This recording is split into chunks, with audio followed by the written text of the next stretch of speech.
Earth is the only place that can support life. However, many people don't realize that their actions can affect this planet. For over many decades, scientists have studied the issue of global warming and climate change. Climate change plays a big factor that affects Earth and all life on it. Today I will be discussing what climate change is, what causes it, how it affects us, and what can we do to reduce it. Climate change is a change in long and short terms of different weathers. There are many factors that affect climate change, natural events being one of them. According to National Geographic, volcanic eruption, solar winds, sunspots, and even Earth's position affects climate change. Solar radiation and particles from volcanic eruption go into the atmosphere, which make the planet warmer. Patterns like El Niño that appear every few years can also affect ocean's temperatures by increasing them. However, not only is climate change caused by natural events, it is also caused by human activities, such as deforestation, transportation, and the burning of fossil fuels that can cause a huge amount of carbon dioxide into the atmosphere. Scientist Arrhenius estimated that carbon dioxide can increase temperatures up to 5 to 7 degrees Fahrenheit. Human activities also cause greenhouse gases.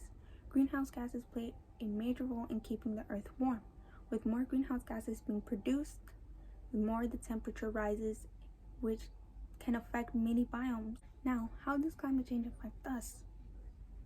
An increase of carbon dioxide in the atmosphere can lower the intake via photosynthesis.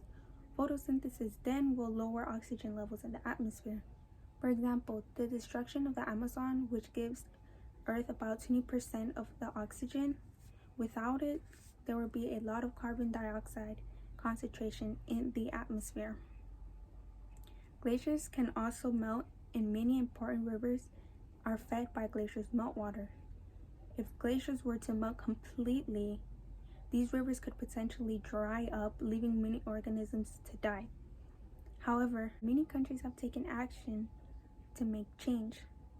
197 countries have adopted a protocol that decreases the manufacturing of the use of chlorofluorocarbon, which is called the Montreal Protocol. Also, 195 countries have adopted the Paris Agreement, which is a global response to climate change.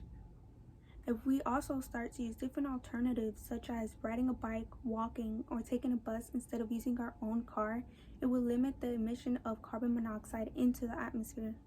And if we also start to reuse, reduce, and recycle, it will reduce the trash on Earth, trash that affects many organisms on this planet.